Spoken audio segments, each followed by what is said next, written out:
ஃப்ரண்டோஸ் நண்பர்களுக்கு வணக்கம். தாவேகா தலைமையினுடைய நிலைப்பாடு தேர்தலுக்கு முன்னாடி ஒரு மாரி இருக்கு, தேர்தலுக்கு பின்னாடி ஒரு மாரி இருக்கு. அதோட இல்லாம ஜான் ஆரோக்கியசாமி, விஷ்ணு ரெட்டி இவங்கள மாரி ஆளுங்கள அரசு கூட்டத்துக்கு ஏன் அழைச்சிட்டு போகணும்? இது மாரி விஷயங்கள்லாம் நம்மளுடைய நிகழ்ச்சியில அலசி ஆராயலாம் வாங்க.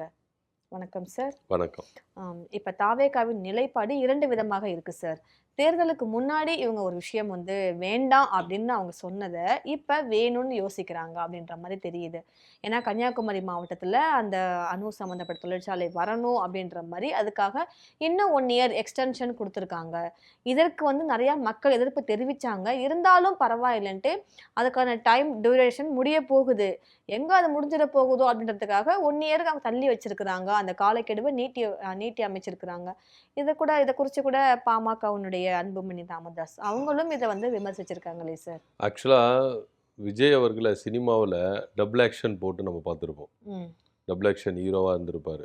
இந்த விஷயம்லாம் நம்ம பார்த்துறோம். படம்லாம் சூப்பர் டூப் ஹிட் ஆயிடுச்சிருக்கு. ம். ஃபெயிலியர் ஆயிருக்கு. ம். அவரு டபுள் ஆக்ஷன் நடிச்ச படம்லாம் ஃபெயிலியர் ஆயிருக்கு. ம். நல்லா ஹிட்டும் குடுத்துருக்குது ம். அப்படின்லாம் பார்க்க வேண்டிய ஒரு விஷயமா இருக்கு.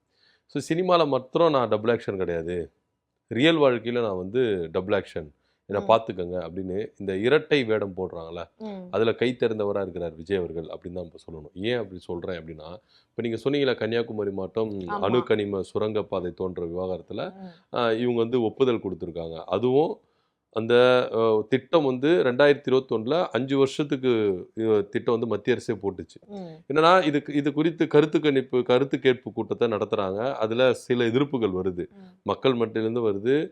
அரசியல் கட்சி தலைவர்கள், அமைப்புகள் ரீதியாக நிறைய எதிர்ப்புகள் வருது. இந்த திட்டத்தை செயல்படுத்தணும்னா கன்னியாகுமரி மாவட்டமே ஒரு அழிவின் பாதையில் போகிறதுக்கான வாய்ப்புகள் இருக்குது.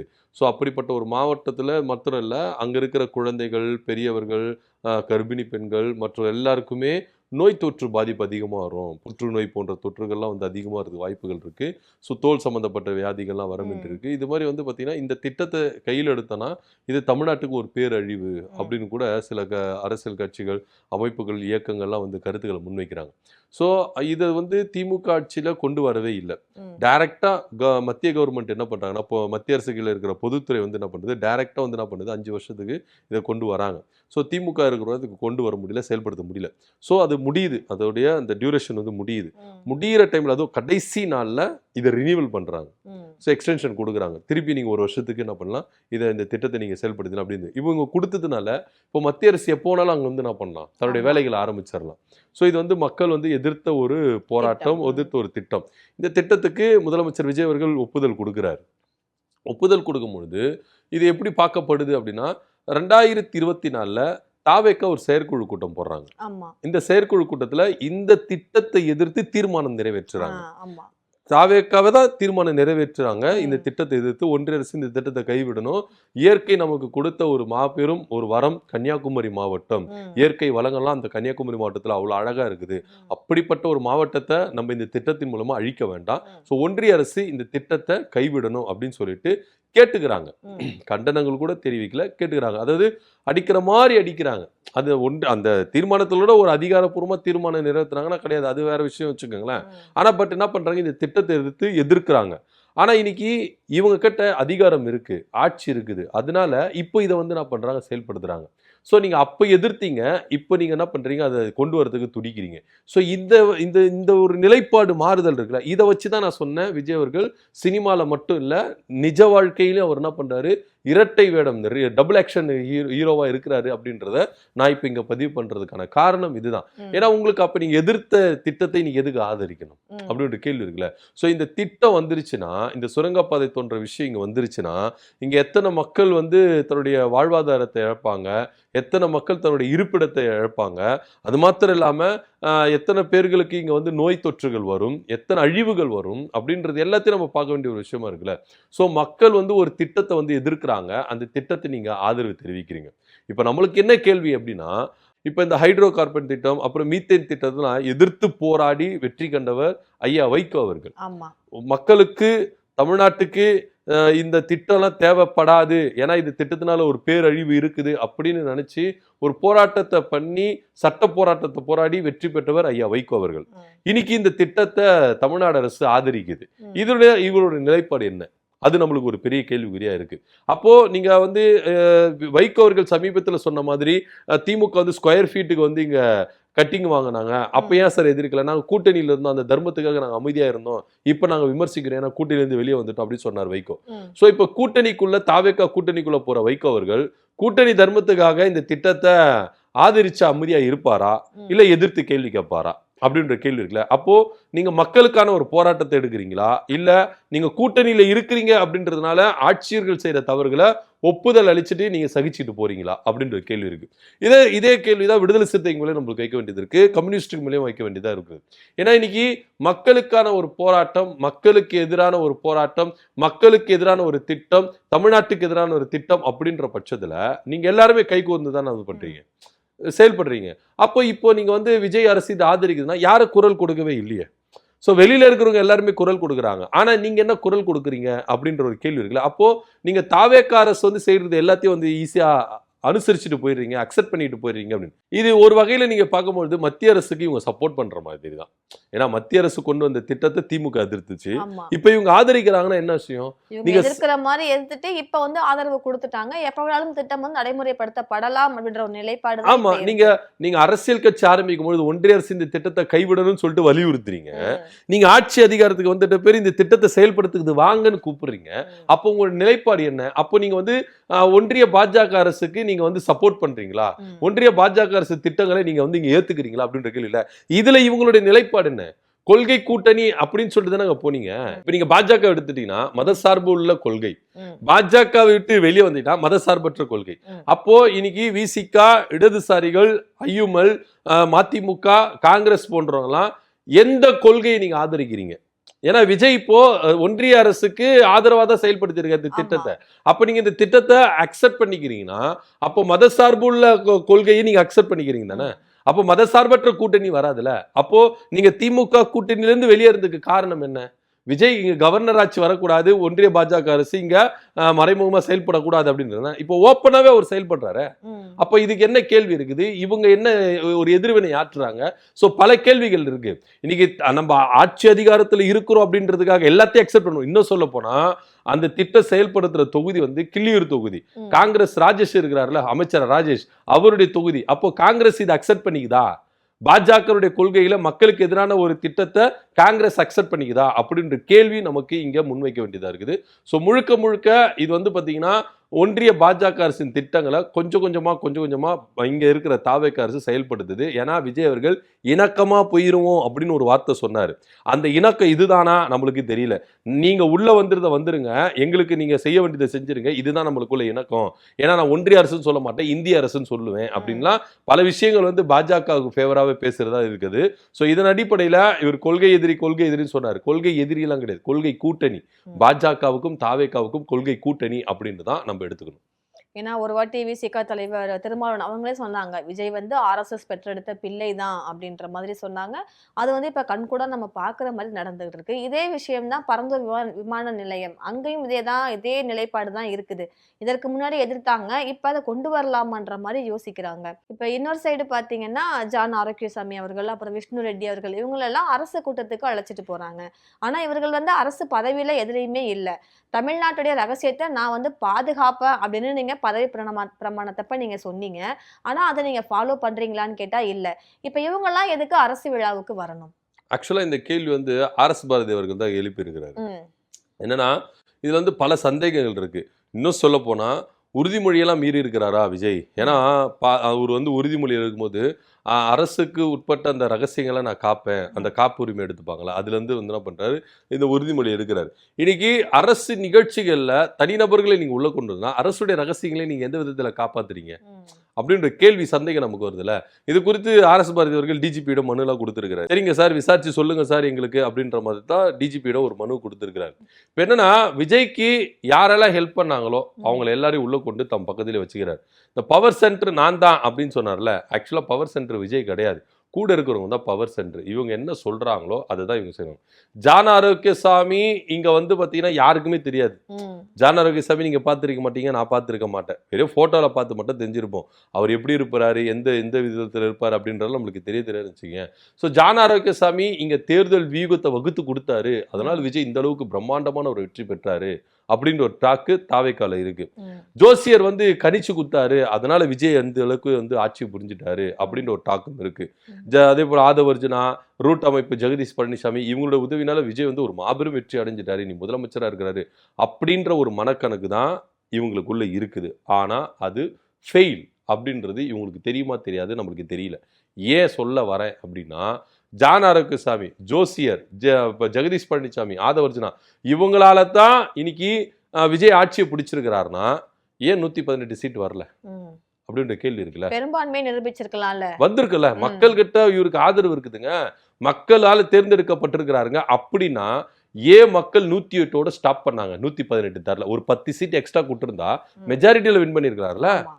சோ நீங்க 234 தொகுதியில விஜய் அப்படின்னு சொன்னாரா இல்லையா விஜய் ஆமா. தேர்தல் பிரச்சாரங்கள? ம். 234 விட்டுருங்க, ம். நீ 234 நாங்க ஜெயிப்போம் அப்படி இப்படின்னு சொல்லியிருந்தாங்க, 200 ஜெயிப்போம் அப்படி இப்படிலாம் சொல்லியிருந்தாங்க. நீங்க அதெல்லாம் விட்டுருங்க, 118 மெஜாரிட்டிக்கு ம். அது ஏன் வரல? சோ இங்க மக்கள் பெருமளவில் 3ல 2 பங்கு மக்கள் உங்களை எதிர்த்து இருக்கிறாங்க, ஆமா. அது நீங்க புரிஞ்சுக்கல. ஆனா நாங்க மக்கள் வந்து தேர்ந்தெடுத்துட்டாங்க, மக்கள் இது பண்ணிட்டாங்க. 3 கட்சிக்கு மெஜாரிட்டி கிடையாது, அதை முதல்ல தெரிஞ்சுக்கணும். அது திமுகவா இருந்தாலும் சரி, அதிமுக இருந்தாலும் சரி, தாவேகா இருந்தாலும் சரி, எந்த கட்சிக்கும் மெஜாரிட்டி கிடையாது. மக்கள் யாருமே தேர்ந்தெடுக்கல. ஓகேங்களா? இதுல அதிகப்படியான இடங்களை அவங்க எடுத்து ஃபர்ஸ்ட் இருக்கிறதுனால ம். இங்க திமுக கூட்டணியில இருக்கிறவங்க என்ன நினைச்சாங்கன்னா, கவர்னர் ஆட்சி வரக்கூடாது, இன்னொரு தேர்தலை சந்திக்கிறதுக்கு மக்கள் இதை விரும்பல, இன்னொரு தேர்தல் வரத மக்கள் விரும்பல, கவர்னர் ஆட்சி வந்துடக்கூடாது, ஒருவேளை கவர்னர் ஆட்சி வந்துச்சுன்னா பாஜக இங்க இன்டைரக்டா ஆட்சி செய்யும் அப்படின்ற ஒரு நிலைப்பாடு தான் இடதுசாரிகள், விசிகா, ஐயுமல் போன்ற கட்சிகளுக்கு. அதனாலதான் கூட்டணிக்கு அவங்களுக்கு ஆதரவு தெரிவிச்சாங்க. ம். சோ மு.க. ஸ்டாலின் அவர்களால தான் இங்க ஆட்சியை புரிஞ்சுட்டு இருக்காரு விஜய் அவர்கள் ஆமா. அப்படின்றது ரொம்ப தெளிவா தெரிஞ்சுக்கணும். சோ இந்த நெரேட்டிவ், அதாவது இந்த விஷயத்தை வந்து மறைக்கணும் அப்படின்றதால தாவேகா சைட்ல இருந்து ஒரு நெரேட்டிவ் செட் பண்ணி இங்க வந்து ஒரு பிளே வச்சுட்டு வச்சுக்கலாம், அது ஒரு பக்கம் இருக்கட்டும். சோ ஜான் ஆரோக்கியசாமி இப்போ வெளியே வர ஆரம்பிக்கிறார், ம். அவங்க அரசியல் கட்சியிலயும் வந்து சில நிகழ்ச்சிகளை வந்து கலந்துக்கிறார். இப்போ ஆர்.எஸ். பாரதியுடைய கேள்வி என்ன அப்படின்னு பாத்தீங்கன்னா, இவங்களுக்கு என்ன அரசு பொறுப்பு இருக்கு? ஆமா. இவங்க அரசு ஊழியர்களா, இல்ல அரசு பொறுப்புல இருக்காங்களா? தெளிவுபடுத்த சொல்லுங்க. இல்லாட்டி அரசு நிகழ்ச்சிகளுக்கும் இவங்களுக்கு என்ன சம்பந்தம் இருக்கு? யார் இவங்க ஃபர்ஸ்ட்? அதை முதல்ல தெளிவுபடுத்துங்க அப்படின்றத அவர் கேட்கிறாரு. இது குறித்து டிஜிபியிடம் புகார் மனு கொடுத்திருக்கிறாரு. இத விஜய் அவர்கள் வந்து சொல்லணும். டிரான்ஸ்பரண்டா நடக்கும், டிரான்ஸ்பரண்டா நடக்குன்னா முதல்ல இவங்க 2 பேர் யாருன்றதே டிரான்ஸ்பரண்டா தெரியலையே, ஆமா. உள்ளுக்குள்ள என்ன நடக்குதுன்னு டிரான்ஸ்பரண்டா தெரியலையே. அப்படி இருக்கும்போது இது எப்படி டிரான்ஸ்பரண்டா இருக்கும் அப்படின்றது நம்மளுக்கு தெரியாம தான் இருக்குது. பொறுத்து இருந்து பார்க்கலாம் என்ன நடக்குது அப்படின்றத. இப்ப அடுத்ததாக இப்ப தமிழக மாணவர்களுக்காக பாடத்திட்டம் அந்த 1ஆம் வகுப்புலேருந்து 12ஆம் வகுப்பு வரைக்கும். இதுக்கு முன்னாடி பேராசிரியர் சுல்தான் அவர்கள் வந்து இருந்தாங்க. ஏடிஎம்கேலயும் ஆட்சியிலயும் அவங்க தான் இருந்தாங்க. டிஎம்கே ஆட்சியிலயும் அவங்க தான் இருந்தாங்க. இப்ப டிவிகே ஆட்சிக்கு வந்து மாற்றம் வந்ததுக்கு அப்புறமா அந்த அந்த குழு தலைவர் வந்து மாத்திருக்காங்க. அவங்க யாருன்னு பார்த்தீங்கன்னா, முன்னாள் விஞ்ஞானி, இஸ்ரோ விஞ்ஞானி மயில்சாமி அண்ணாதுரை அவர்கள். அவங்கள வந்து மாத்திருக்கிறாங்க. ஸோ அவங்கள மாத்துனதோட மட்டும் இல்லாம தாவேகாவினுடைய செய்தி தொடர்பாளர் இவங்கள வந்து உள்ள கொண்டு வந்திருக்கிறாங்க. ஸோ அவர் அரசியல் பின்புலம் இருக்க ஒருத்தரை எதுக்கு இப்படி கல்வி குழுவுக்காக, பாடப்புத்தக குழுவுக்காக உள்ள கொண்டு வரணும்? ஆக்சுவலா விஜய் அவர்களுக்கு யாரெல்லாம் முட்டு கொடுத்தாங்களோ, ஒரு சோஷியல் மீடியாக்கள்ல, டிவி நிகழ்ச்சிகள்ல யாரெல்லாம் முட்டு கொடுத்தாங்களோ அவங்களுக்கெல்லாம் வந்து ஒரு ஒரு அரசாங்கத்துல ஒரு உயர் பதவி, ஏன்னா ம். ஒரு குழு தலைவர், எதுனா ஒரு உறுப்பினரா சேர்த்துடணும். ம். ஸோ அந்த நன்றி கடன் அப்படின்னு சொல்லுவாங்கல்ல, இவங்கெல்லாம் நம்மளுக்கு ஹெல்ப் பண்ணாங்க, ஸோ ம். இவங்களுக்கு எதனா பார்த்து எதனா ஒன்று கொடுங்க அப்படின்ற மாதிரி. இதுதான் வந்து ஒரு மாற்றமா இல்லை டிரான்ஸ்பரண்டா நம்மளுக்கு தெரியல. ம். அதாவது தமிழ்நாடுடைய கல்வியினுடைய சிஸ்டமேட்டிக்கை நீங்க மாத்த போறீங்க அப்படின்றதுக்காக ஏற்கனவே ஒரு குழு இருக்குது. ம். ஸோ அந்த குழுவை நீங்க தொடர்ந்து இருக்கலாம். என்ன சொல்றாங்க, அவங்க ராஜினாமா பண்ணிட்டாங்க, அந்த சுல்தான் அவங்க ராஜினாமா பண்ணிட்டாங்க அப்படின்னு ஒரு குற்றச்சாட்டை வைக்கிறீங்க. அவர் தரப்புல இருந்து என்ன சொல்றாருன்னா, ஏற்கனவே கல்வித்துறை அமைச்சராக அன்பில் மகேஷ் இருந்தார்ல, ம். அவர்கிட்ட இந்த பாடத்திட்டங்களை மாற்றி அமைக்கணுன்றதுக்காக சில சிலபஸ் வந்து என்ன பண்ணியிருக்காரு, அவர் கொடுத்துருக்காரு. ம். ஸோ அந்த போட்டோனால நான் திமுக காரன் அப்படின்னு நினைச்சு என்ன வந்து என்ன பண்ணிட்டாங்க, கார்னர் பண்ண ஆரம்பிச்சிட்டாங்க அப்படின்றதா இவருடைய வாதமா இருக்கு. ஆமா. அவரு ஜெயலலிதா கிட்ட நான் ஒர்க் பண்ணியிருக்கேன், எம்ஜிஆர் கிட்ட ஜெயலலிதா கிட்ட ஒர்க் பண்ணியிருக்கேன், கருணாநிதி கிட்ட ஒர்க் பண்ணியிருக்கேன், மு.க. ஸ்டாலின் அவர்கள், எடப்பாடி பழனிசாமி எல்லாருக்கிட்ட நான் ஒர்க் பண்ணியிருக்கேன், எல்லா முதலமைச்சருக்கு நான் ஒர்க் பண்ணியிருக்கேன், நான் எந்த கட்சி சாராதவன் அப்படின்னு அவர் ஓப்பன் ஸ்டேட்மெண்ட் கொடுத்துருக்காரு. மீறியும் நீங்க மாத்துறீங்க அப்படின்னா இதுல என்ன பார்க்க வேண்டியது? இப்போ நீங்க மயில்சாமி அண்ணாதுரை அவர்களை நியமிச்சதுல நான் தப்பு சொல்ல வரல, ம். அது 100% கரெக்ட். ம். ஏன்னா அவர் ஒரு விஞ்ஞானி, ஆமா. அறிவியல் தெரிஞ்சவர், விஞ்ஞானி, அவர் வந்து ஒரு எஜுகேஷனல் எந்த அளவுக்கு டாப்பு அப்படின்றது நம்மளுக்கு தெரியும். ஸோ அப்படிப்பட்ட ஒருத்தரை வச்சுதான் நீங்க வந்து பாடத்திட்டத்தை நீங்க என்ன பண்ணணும், மாற்றி அமைக்கணும் அப்படின்றதுல எந்தவித மாற்று கருத்தும் இல்லை. ம். ஆனந்த் ஜித் யாரு? உங்க செய்தி தொடர்பாளர். இவர் ஆமா. யார் தெரியுமா? பிரம்மாண்டமா அப்படியே நம்மள எல்லாரையும் வியக்க வச்சவர். முதலமைச்சர் விஜய் அவர்கள் பெரம்பூருக்கு போலன்னு யாருங்க சொன்னது? ம். அவர் மார்வேடத்துல போயிட்டு வராருங்க அப்படின்னு சொல்லி ஒரு பரபரப்பை கிளப்புனது தான் இவரு. முதல்வன் படத்தை பார்த்துட்டு இருந்திருப்பார் போல இருக்கு. முதல்வன் படத்தை தன்னுடைய காதலியை சந்திக்கிறது மார்வேடத்துல போவார்ல ஆமா. ஊருக்கு. அந்த படத்தை பார்த்துட்டு வந்து அப்படியே டிப்பி காப்பி அடிச்சு சொல்றாரு. ஈயச்சாங்காப்பி மாதிரி என்ன பண்றாரு? முதலமைச்சர் விஜய் வந்து பெரம்பூர் தொகுதிக்கு போல, யாருங்க சொன்னது? மார்வேடத்துல போயிட்டு வராருங்க அப்படின்னு சொல்றாரு. ம். அப்போ தலைமைச் செயலகத்துல இருக்கிற முதலமைச்சர் ஒரிஜினலா, இல்ல மாறுவேடத்துல அட்டன் டைம்ல பெரம்பூர் தொகுதிக்கு போயிட்டு வர முதலமைச்சர், எந்த முதலமைச்சர் ஒரிஜினல் நீங்க சொல்லுங்க பாப்போம். கேள்வி நம்மளுக்கு. நீங்க ஆமா. நீங்க சொல்றது வச்சு பார்த்தாலே இப்ப முதலமைச்சருடைய வேலை என்னவா இருக்கு? ம். நீலாங்கரை வீட்டுல இருந்து கார் எடுத்தாருன்னா செக்ரட்டரியேட்டுக்கு வராரா? ஆமா. தலைமைச் செயலகத்துல இருந்து கார் எடுத்துட்டு போனா நீலாங்கரை வீட்டுக்கு போறாரா? இதுதான் அவருடைய டிராவலிங்கே. இதை தவிர்த்துட்டு வேற எங்கன்னா போறாரா? கிடையவே எதுவும் போற கிடையாது. கட்சி மாதிரி நிகழ்ச்சிக்கு தெரியல. போல, ம். இல்ல கட்சி நிர்வாகிகள் வீட்டுக்கு கல்யாணத்துக்கோ துக்க வீட்டுக்கு எதனா போறாரா? கிடையவே கிடையாது. நீலாங்கரை வீட்டுல காலையில வண்டி எடுத்தாருன்னா தலைமைச் செயலகத்துக்கு வராரு. தலைமைச் செயலகத்துல சாயந்தரம் வண்டி எடுத்தாருன்னா நீலாங்கரை வீட்டுக்கு போறாரு. அவ்வளவுதான். அங்க ஏறினார்னா இங்க இறங்குறாரு, இங்க ஏறினாருன்னா அங்க இறங்குறாரு. அவ்வளவுதான் முதலமைச்சருடைய வேலை. இதை விட்டுட்டு அவர் எங்க போறாரு? மாறுவேடத்துல போறாருன்றாரு. அப்ப மாறுவேடத்துல எத்தனை மணிக்கு போறாரு? அது இரவு தெரியல. நேரத்துல போறாருன்ற எவ்வளவு மாதிரி நேரத்துல போறாரு? சொல்றாங்க. எப்படி போறாரு? எந்த விதத்துல போறாரு? அப்படி பெரம்பூருக்கு போயிட்டு என்ன குறைகளை கண்டுபிடிச்சு தீர்த்தாரு? அதை சொல்லுங்க. ம். இப்பேற்பட்ட ஒரு அறிவாளி தான் இந்த பாடத்திட்டத்துல போயிட்டு உட்காந்து நம்மளுக்கு பாடத்திட்டத்தை, நம்மளுடைய குழந்தைகளுக்கு பாடத்திட்டத்தை வடிவமைக்க போறாங்களா அப்படின்றது தான் நமக்கு பெரிய சோதனை காலமா இருக்கு. ஆமா. இப்பேற்பட்ட ஒரு அறிவாளியெல்லாம் எப்படிங்க நீங்க பார்க்க முடியுமாங்க? அண்ணாதுரை அவரு எந்த அறிவாளியா இருக்கிறாரு? முதல்வர் மாறுவேடத்துல பெரம்பூர் தொகுதிக்கு போற சொல்ற இந்த அறிவாளி எங்க இருக்கிறாரு? சோ இப்படிப்பட்ட அறிவாளி சேர்ந்துதான் நம்முடைய குழந்தைகளுக்கு பாடத்திட்டத்தை வகுக்க போறாங்களா, மாற்றி அமைக்க போறாங்களா அப்படின்ற கேள்வி இருக்குல்ல. சோ அதாவது ஒரு வாதத்தை கூட இதெல்லாம் ஏத்துக்க முடியாது. முதலமைச்சர் விஜய் அவர்கள் மாறுவேடத்துல பெரம்பூர் தொகுதிக்கு போறாரு சொல்லிட்டு ஒரு பேச்சு வாதத்தை கூட நம்மளால ஏத்துக்க முடியாத ஒரு காரணம். ஆனா அதையே வந்து நீங்க பொது தளத்துல சொல்லி மக்களை வந்து ஒரு மடைமாற்றுகிற விதமா நீங்க சொல்றீங்கன்னா, இவங்களெல்லாம் வச்சு நீங்க வந்து குழந்தைகளுக்கு பாடத்திட்டத்தை நீங்க மாற்றி அமைங்கன்னா எப்படி இருக்கும்? அவங்க வரலாற மாத்துவாங்க செய்வாங்க. மாறுவேடத்துல போயிட்டு இது மாதிரி சந்திச்சாரு, ம். இந்த ஹீரோ வந்து மாறுவேடத்துல இப்படி போய் எல்லாத்தையும் பாடத்திட்டத்துல இப்படிதானே வைப்பாங்க. முதலமைச்சர் விஜய் அவர்களே கொண்டு வருவாங்க. சினிமா பாட்ட கூட வாய்ப்பு இருக்கு. சேர்ப்பாங்க. வாய்ப்பு இருக்கு. கேட்டா என்னமோ சொல்லுவாங்க, ம். எம்ஜிஆர் பாட்டை வந்து இதுல வைக்கலையா, பாடத்திட்டத்துல வைக்கலையா அப்படின்னு கேட்பாங்க. ம். கேட்கிற கூட்டங்கள் இருக்கு. அது அந்த பாட்டு ஒண்ணு இருக்கும், வேப்ப மரத்தின் உச்சில இருந்து பேய் ஒண்ணு ஆடுதுன்னு விளையாட தூங்காதே போகும்போது பாப்பா, சொல்லுவாங்க. ஆமா, தூங்காதே அந்த அந்த பாட்டெல்லாம் பாட்டு. வந்து அதுல வரும். ஏன் வரனா அந்த அறியாமையை நீக்கணும் அப்படின்றதுக்காக நம்மளுக்கு அந்த ஒரு சில அந்த பாடல் வரிகளை நம்மளுக்கு வந்து பாடத்திட்டத்துல வச்சாங்க. ம். அதுக்கப்புறம் மாறி வந்துருச்சுன்னு வச்சுக்கீங்க, இவருடைய பாட்டை வைப்பாங்க, இவருடைய பாட்டையும் வைப்பாங்க. அந்த பாட்டு எப்படி எல்லாம் இருக்கும் அப்படின்னு சொல்லிட்டு நான் சொல்ல தேவையில்ல, ஆமா. நீங்களே இமேஜினேஷன் பண்ணிக்கோங்க. சோ இப்படி செய்தி தொடர்பாளரை நீங்க வந்து அவர் உங்களுக்கு வந்து டிவி நிகழ்ச்சியில உங்களுக்கு முட்டு கொடுத்தாரு, உங்களுக்கு சப்போர்ட் பண்ணாருன்னா வேற எதுலன்னா போட்டு இது பண்ணிக்கோங்க. ம். குழந்தைகளுடைய பள்ளி கல்வியில விளையாடுறது உங்க வேலையா அப்படின்ற ஒரு கேள்வி இருக்குல்ல. அப்போ அமைச்சர் ராஜ்மோகன் அவர்கள் என்ன பண்றாரு? இப்படிப்பட்ட ஆட்களை தான் நீங்க வந்து பாடத்திட்டத்தை மாற்றி அமைக்கிறதுக்கு இது மாதிரி கொடுப்பீங்க. அவருக்கு என்ன ஒரு குவாலிஃபிகேஷன் இருக்கு அப்படின்னு நம்மளுக்கு தெரியணும்ல. ஏங்க, மயில்சாமி அண்ணாதுரை அவர்களுடைய அறிவு எந்த இடத்துல இருக்குது? அவருடைய கல்வி திறமை எந்த அளவுல இருக்கு? இவருடைய அறிவு எங்க இருக்குது? முதல்வர் மார்வேஷத்துல போறாருன்னு சொல்ற அறிவு தான் இவருக்கு. வேற என்ன? இது வந்து முழுக்க முழுக்க நம்முடைய மாணவர்களுடைய கல்வியை சிதைக்கிற ஒரு விஷயம் அப்படின்னு கூட நம்ம எடுத்துக்கலாம். இது உண்மையிலேயே நம்ம எல்லாருமே வெக்கப்பட வேண்டிய ஒரு விஷயம். ஏன்னா அவங்க கட்சி செய்தி தொடர்பாளரை இவங்க வந்து என்ன பண்ணணும், ஹானர் பண்ணணுன்றதுக்காக இந்த ஒரு விஷயத்துல இவங்க குழு உறுப்பினராக சேர்த்து இருக்கிறது வந்து உண்மையிலேயே நம்மள வெக்கப்பட வேண்டிய விஷயம். நம்முடைய குழந்தைகளுடைய கல்வி அந்த சிலபஸ் எல்லாம் எப்படி இருக்க போகுது அப்படின்றத நினைச்சு பார்த்தாலே வேதனையா அளிக்கிற ஒரு விஷயமா தான் இருக்கு. ஆமா, கடந்த ஆட்சி வரைக்கும் தமிழ்நாடு கல்வியில சிறந்த மாநிலமா இருக்கு. இப்ப 2026க்கு அப்புறம் இவங்க ஆட்சியில அந்த பேரை வந்து கெடுத்துருவாங்களோ அப்படின்ற சந்தேகம் தான் நிறைய பேருக்கு வந்துகிட்டு இருக்குது. இப்ப அடுத்ததாக பாத்தீங்கன்னா இடதுசாரிகள், சிபிஐ, சிபிஎம் இவங்கெல்லாம் வந்து தாவேகா அந்த பண்ண போற அந்த ஆலோசனை கூட்டத்துக்கு வரமாட்டோம் அப்படின்ற மாதிரி ஓப்பனாவே சொல்லிட்டாங்க. இன்விடேஷன் கொடுக்கும்போதே சொல்லிட்டாங்க, நாங்க வந்து உங்களுக்கு வெளியில இருந்து தான் ஆதரவு தர்றோம், உங்க கூட்டணியில நாங்க இல்ல, உங்க அமைச்சரவையிலயோ உங்க ஆட்சி அதிகாரத்திலயோ நாங்க பங்கெடுக்கல.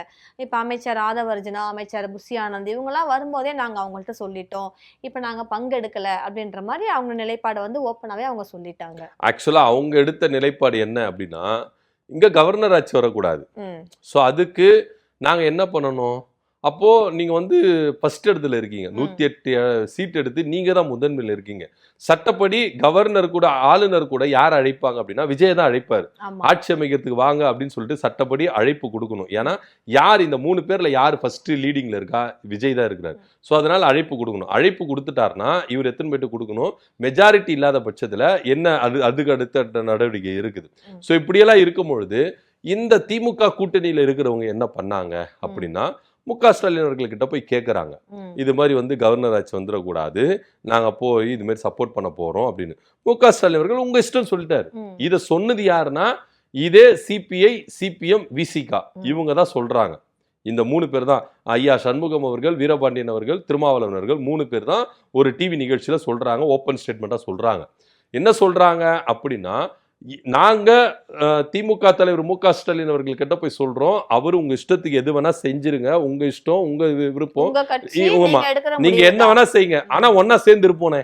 ஆ. இததான் சொன்னாரு ஸ்டாலின், இதுதான் சொன்னாருன்னு ஐயா சண்முகம் அவர்கள் தெளிவா சொல்றாரு. ம். நீங்க என்ன வேணா பண்ணுங்க, ஆனா நம்ம எல்லாம் சேர்ந்து இருக்கணும்னே, இதுதான் என் விருப்பம் அப்படின்னு சொல்லிட்டாரு. யாருமே தடுக்கல. திமுக நினைச்சிருந்தா, அவங்க ஒரு சர்வாதிகாரி கட்சியா இருந்திருந்தா ம். இந்த திமுக கூட்டணிகளை உள்ள விட்டுருக்க மாட்டாங்க, வெளியே விட்டுருக்க மாட்டாங்க. ஆமா. எப்படிதான் நிர்பந்தம் கொடுத்து இருந்து நீங்க ஆதரவு வச்சிருப்பாங்க. கொடுக்க வேண்டாம், அவங்க ஆமா. எப்படிதான் ஆட்சி அமைக்கிறாங்கன்னு பார்க்கலாம் ஒரு அப்படின்ற சர்வாதிகார மாதிரி ஒரு விட்டுருக்கலாம். கட்சியா ஜனநாயகத்துல இவங்க யாருக்குமே உரிமை இல்லாம எல்லாரையும் அடக்குமுறையில வச்சிருந்த ஒரு கட்சியா இருந்திருந்தால் இன்னைக்கு இந்த கட்சிகளை வெளியே போயிருப்பாங்களா? ம். போயிருக்க மாட்டாங்க. மாட்டாங்க. ஸோ இங்க சுதந்திரம் இருக்குது, ஜனநாயகத்தின் உரிமையை அவங்க மதிக்கிறாங்க, மக்கள் கொடுத்த தீர்ப்பை மதிக்கிறாங்க. அதனால தான் என்ன பண்ணாங்க, நீங்க போங்கண்ணே, எப்படி வேணா பண்ணுங்க, உங்க இஷ்டம், ஆனா எல்லாம் ஒண்ணா சேர்ந்துருப்போம், இதுதான் எண்ணம் அப்படின்னு சொல்லிட்டாரு. சரி, ஓகே, நீங்க போனீங்க, வெளியில இருந்து ஆதரவு கொடுக்குறீங்க, எல்லாம் பண்றீங்க. ஆனா விஜய்க்கு இங்க ஒரு பயம் வருது. என்ன பயம் அப்படின்னா, இவங்க வெளியில இருந்து ஆதரவு கொடுக்குறாங்க, ஒரு வேளை இவங்க திரும்பவும் திமுகவுக்கு போயிட்டு என்ன பண்றது? நம்முடைய மனநிலைமை என்ன ஆகுது?